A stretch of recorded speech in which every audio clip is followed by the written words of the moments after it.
धर गोपाला मैं तेरी तू मेरा, मेरे गिरधर गोपाला मैं तेरी तू मेरा, मैं तेरी तू मेरा, मेरे गिरधर गोपाला मैं तेरी तू मेरा, मैं तेरी तू मेरा, मेरे गिरधर गोपाला मैं तेरी तू मेरा, मैं तेरी तू मेरा।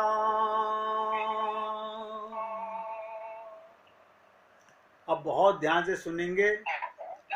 अब मीना जी अपना भजन निकाल के रखेंगे, बाद में सुनेंगे मीना जी से। कल उनको मौका नहीं मिला था, आज मीना जी से सुनेंगे। अब ध्यान सुनिएगा। सबसे पहले हम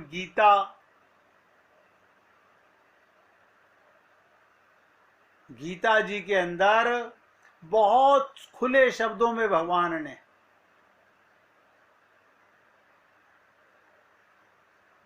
माया को समझाने का प्रयत्न किया।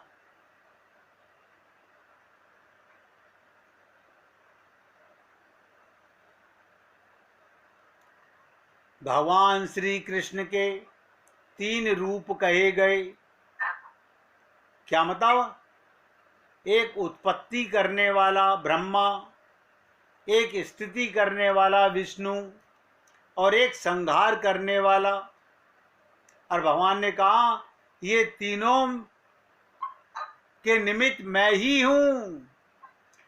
ब्रह्मा भी मुझसे, शंकर भी मुझसे, विष्णु भी मुझसे ही है। अब परंतु मैं इनसे दूर हूं। कारण काल को, ध्यान से सुनो, काल को शाप बस 1 लाख प्राणियों का आहार करना होता है। इसलिए मुख्य कारण अपने आप को कहा तथा काल भगवान तीनों देवताओं से भिन्न ब्रह्मलोक में रहता है। इसलिए भगवान ने कहा मैं उनसे, वे मुझसे नहीं, मैं उनमें तथा वे मुझ में नहीं हैं। भगवान सब में है।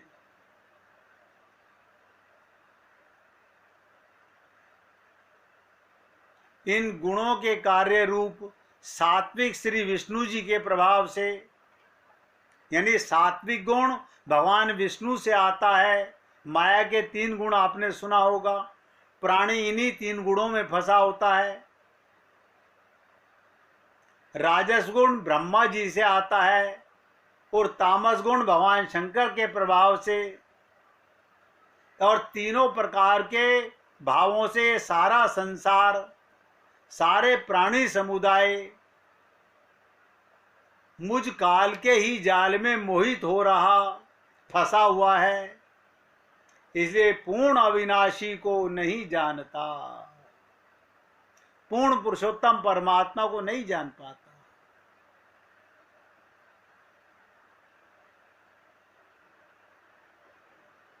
भगवान श्री कृष्ण गीता में कहते हैं, हे अर्जुन,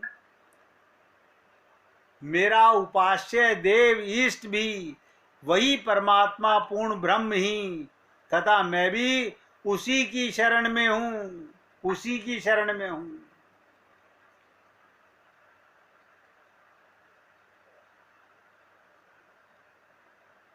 गीता के 7वें अध्याय के 15वें श्लोक में बताया, तीनों गुणों यानी ब्रह्मा, विष्णु और शंकर की भक्ति करने वाले मनुष्य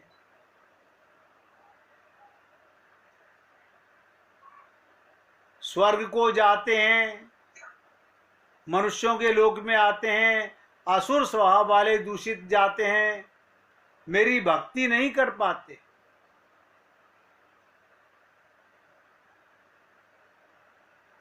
लेकिन आप और हम लोग समझने का प्रयत्न ही नहीं कर रहे।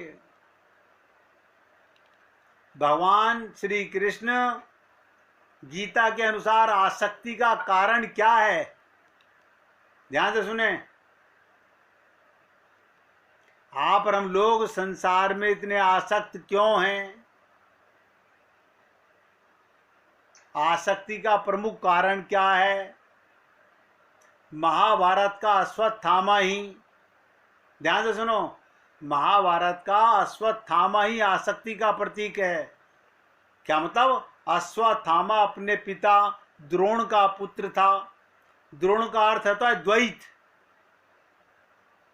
एक एक शब्द ध्यान दीजिएगा। द्रोण का मतलब होता है द्वैत। द्वैत यानी कि परमात्मा से खुद को अलग समझना। क्या आप परमात्मा से कभी अलग हो, महसूस करते हैं? हो नहीं। आत्मा परमात्मा का शरीर है, वेदों में लिखा हुआ है। द्वैत यानी परमात्मा से खुद को अलग समझना। ये द्वैत ही आसक्ति रूपी अश्वत्थामा को जन्म देता है। सब नोट करें, अपने को भगवान से अलग समझना ही अश्वत्थामा को जन्म देता है। आसक्ति का अर्थ लगाव है। देखो महाभारत में अश्वत्थामा अंत तक जीवित रहता है, इसे अमर कहा गया। इसका अर्थ है इंसान में जीवन के अंत तक आसक्ति रहती है। अमर कहा गया, इसका अर्थ है इंसान में जीवन के अंत तक आसक्ति रहती है, लगाव रहता है। और ये लगाव ही तो अश्वत्थामा का प्रतीक है। द्वैत से बना है। अद्वैत एक तत्व है, राधा तत्व प्रधान, जाको दूसरो नाम है स्वयं श्री कृष्ण भगवान। इसलिए ये आसक्ति रूपी अश्वत्थामा इतना भयंकर है कि इसके पिता द्रोण भी इस आसक्ति के चलते अपनी जान गंवा बैठे। जहां से आसक्ति हुई वो चीज नष्ट कर देगी। नोट कर लो। और आप और हम सब लोगों की आसक्ति, हाँ है तो सही परिवार में, ये आपको नष्ट कर देंगे। समझ नहीं आ रहा अभी हम लोगों को। ये आसक्ति ही द्रोणाचार्य को खत्म कर रहा। अश्वत्थामा की आसक्ति ने, जहां से आसक्ति हुई वो चीज नष्ट कर देगी। इसलिए अगर द्वैत रूपी द्रोणाचार्य को खत्म करना है, जो आसक्ति का उपयोग मत करो। वे दोनों एक ही पक्ष के हैं और इस आसक्ति में स्वयं के पिता द्रोण रूपी द्वैत को नहीं छोड़ा तो क्या ये तुम्हें छोड़ देगा?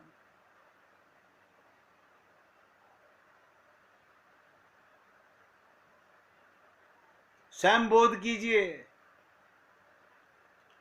जब तक हम अपने आप को ही नहीं जानते,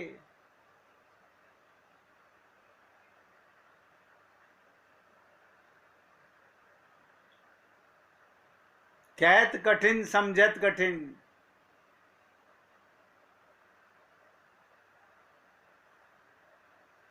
बहुत से लोग तो किसी से पूछो ना, भागवत गीता के मायने क्या हैं,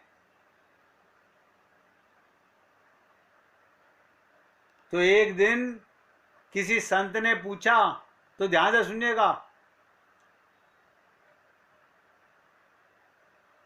एक सज्जन धोती कुर्ता पहने हुए भागवत गीता पढ़ रहे थे।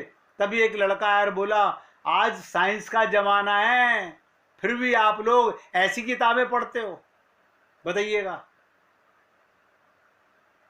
देखिए जमाना चांद पर पहुंच गया और आप लोग वही गीता और रामायण पर टिके हुए हो। वो सज्जन बोले, बेटा तुम गीता के विषय में क्या जानते हो? वो लड़का जोश में आकर बोला, अरे छोड़ो, मैं विक्रम साराभाई रिसर्च संस्थान का छात्र हूं, IMA साइंटिस्ट, ये गीता बेकार है हमारे लिए। वो सज्जन हंसने लगे। तभी दो बड़ी बड़ी गाड़ियां आईं। एक गाड़ी से कुछ ब्लैक कमांडो निकले और एक गाड़ी से सैनिक ने पीछे आकर दरवाजा खोला। वो सज्जन पुरुष चुपचाप गाड़ी में जाकर बैठ गए। लड़का ये सब देखकर हक्का बक्का। उसने दौड़कर उनसे पूछा, सर आप कौन? जिस कॉलेज में वो पढ़ता था बोला, मैं विक्रम साराभाई हूं। लड़के को सुनकर 440 वोल्ट का करंट लग गया। इसी भगवत गीता को पढ़कर डॉक्टर अब्दुल कलाम आजीवन मांस ना खाने की प्रतिज्ञा की थी।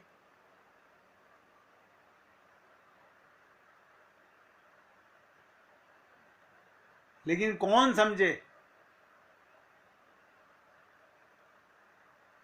हम अपना कल्याण करना ही नहीं चाहते।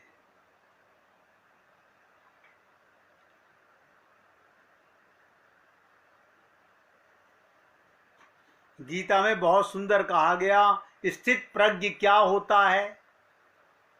क्या मतलब?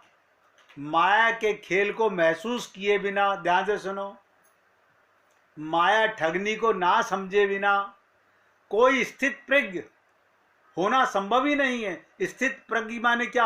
अपने को आत्मा समझना, मानना। आप बताइए, क्या हम स्थित प्रज्ञ हैं? ना।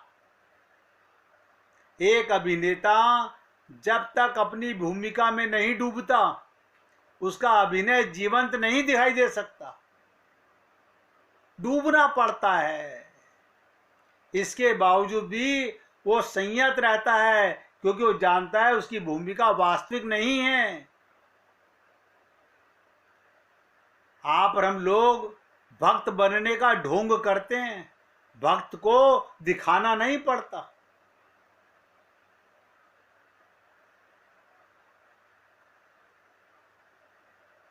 हम तो केवल नाटक कर रहे हैं भक्त होने का। सही मायने में भक्त होने का मतलब होता है संसार से, माया से अलग होकर भगवान का हो जाना।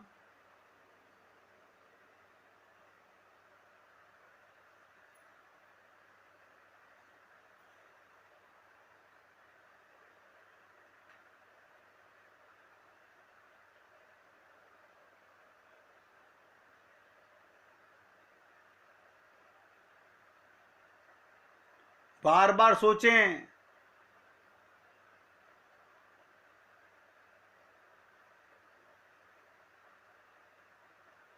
अगर आप और हम लोग ये बातें समझने का प्रयत्न करें। एक बार एक महिला एक गीता पढ़ने वाले संत के पास गई और उसने क्या कहा, मेरा मन उस सत्संग में नहीं लगा। और इस बात को कोई बहुत अच्छे से नोटिस कर रहा था। सत्संग समाप्त हुआ और प्रसाद वितरण होने लगा। मैं अभी भी अपनी जगह पर बैठी एक टक कृष्ण की मूर्ति निहार रही थी। उसने कहा, 55 साल के बुजुर्ग अंकल आए और मेरे बगल में बैठ गए, अब बिना कोई वार्तालाप किए मुझे एक अनमोल भागवत ज्ञान दिया। कैसे ज्ञान दिया? आप भी सुन लीजिएगा। एक लंबी सी रेलगाड़ी है ये जीवन, एक लंबी सी रेलगाड़ी है ये जीवन, लेकिन सभी यात्रियों की मंजिल अलग अलग है। हैं? ट्रेन एक, कोई गाजियाबाद उतरेगा, कोई उससे आगे मेरठ उतरेगा, कोई हरिद्वार उतरेगा, कोई देहरादून उतरेगा। आप सोचिए कहां से ट्रेन कहां जा रही है? ट्रेन तो एक है। एक लंबी सी रेलगाड़ी है ये जीवन, लेकिन सभी यात्रियों की मंजिल अलग है। सबको अपनी नियति का सफर तय करने अपनी मंजिल स्टेशन पर उतर जाना है। कुछ की मंजिल जल्दी आ जाती है, कुछ को लंबी यात्रा के बाद लेकिन उतरना तो सबको है। कुछ यात्री ऐसे भी हैं जो यात्रा के दौरान अपने सह यात्रियों के प्रति मोह से बंध जाते हैं। बहुत से लोग, ध्यान से सुनो, ट्रेन में रिश्तेदारियां बना लेते हैं, मोह में बंध जाते हैं। उन्हें उतरने में तकलीफ होती है, लेकिन सफर का अंत तो पूर्व निश्चित है। जहां तक की टिकट वहां उतरना पड़ेगा।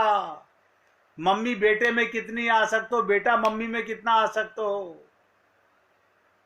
ठीक इसी प्रकार हर एक आत्मा को यहां अकेले ही सफर करना है।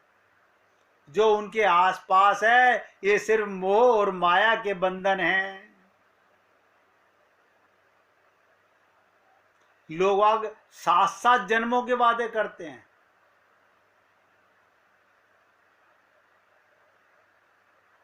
ट्रेन का सफर तो एक साथ खत्म होता नहीं, 7 जन्मों के वादे की बात करते हैं। आत्मा ना तो जन्म लेती है ना उसकी मृत्यु होती है, सिर्फ अपने कर्म के अनुसार कपड़े बदलती है। और ये क्रम तब तक चलता है जब तक वो मोक्ष को प्राप्त ना हो जाए। या तो भगवत प्राप्ति करती है या मोक्ष प्राप्त करती है। और बदलाव संसार का नियम है। जो आज है वो कल नहीं था, जो और ना कल होगा। कल जो बीज था आज वो पौधा हो गया, और जो कल पेड़ बनेगा लेकिन फिर सूख कर मिट्टी में भी मिल जाएगा। जब मिट्टी की चीज मिट्टी में ही मिलनी तय है तो शोक किसका करते हो?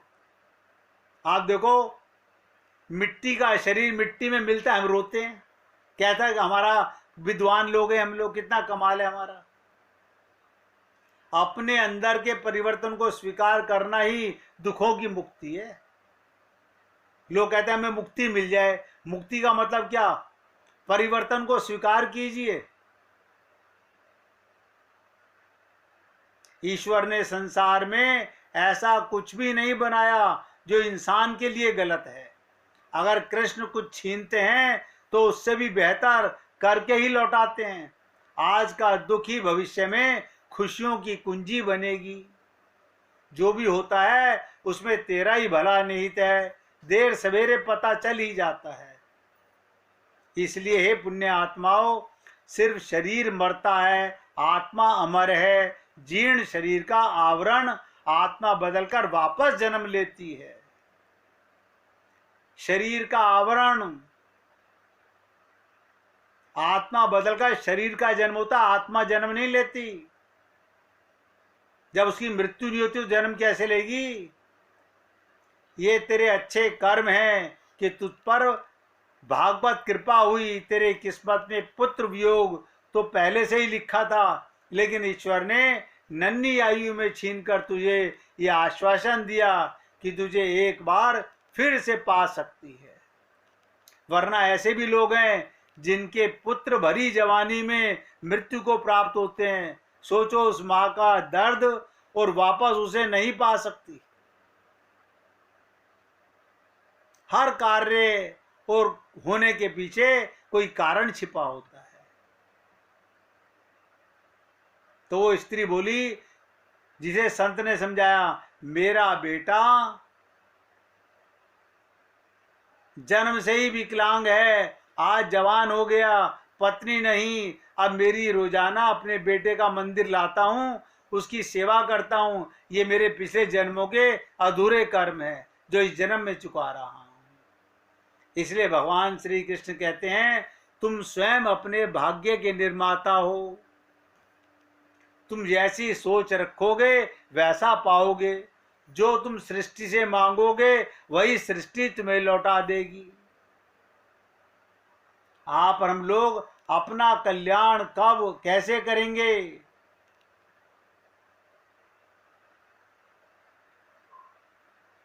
बहुत चर्चा है। गीता में 700 श्लोक हैं।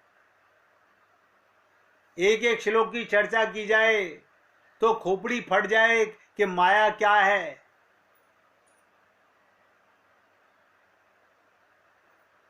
भगवान श्री कृष्ण कह रहे हैं गीता के 7वें अध्याय के 24वें श्लोक में, जो व्यक्ति मुझे शरीर समझते हैं वो मूढ़ हैं।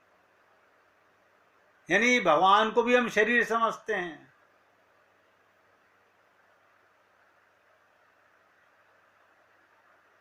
हमारा हाल ऐसा है, इसलिए आज सत्संग को यहां विराम दे रहा हूं।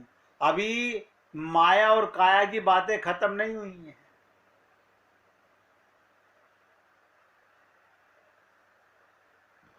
अभी माया की बातें खत्म नहीं हुई हैं। कल फिर आपके साथ इसी माया की चर्चा आगे करूंगा।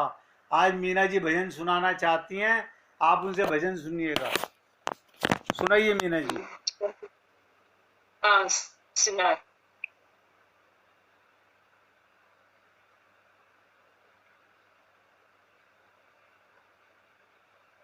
प्रिय बिन मन नहीं लागे मोर, प्रिय बिन मन नहीं लागे मोर, प्रिय बिन देखत निस दिन बीत्यो, देखत निस दिन बीत्यो, नैना भये चकोर, प्रिय बिन मन नहीं लागे मोर, प्रिय बिन मन नहीं। हाट बाट भीतर और बाहर, हाट बाट भीतर और बाहर, जित देव तित छोर, प्रिय बिन मन लागे मोर, प्रिय बिन मन। श्याम सुंदर प्रिय कमल नयन बिनु, श्याम सुंदर प्रिय कमल नयन बिनु, मीरा बेलो, प्रिय लागे मोर, प्रिय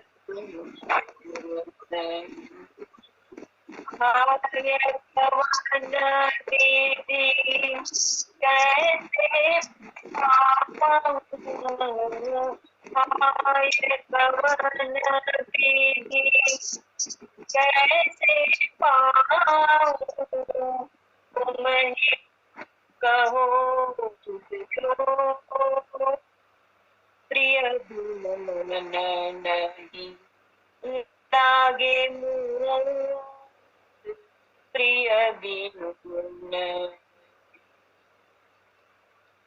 आय कवन विधि कैसे पाऊं, तुम ही कहो चित जोर, प्रिय बिन मन मोर, प्रिय बिन मन। दशरथ कुंवर दया के सागर, दशरथ कुंवर दया के सागर, कसक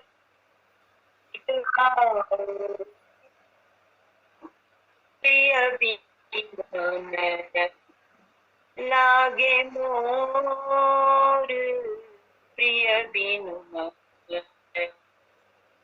जान की पति प्राणों से प्यारे, जान की पति प्राणों से प्यारे, सब कुछ है यह तो, प्रिय बिनु मन नहीं लागे मोर प्रिय श्री बैकुंठ दास यह तुमरो श्री बैकुंठ दास यह तुमरो करो कृपा की को प्रिय बिनु मन लागे मोर प्रिय बिनु मन नहीं लागे मोर प्रिय बिनु मन नहीं। बोलिए वृंदावन बिहारी लाल की जय जय श्री राधे जय जय श्री राधे। बोलिए लाल जी का मंगल हो सभी भक्तों का मंगल हो। सबको राधे राधे भैया राधे राधे भाई राधे राधे सबको।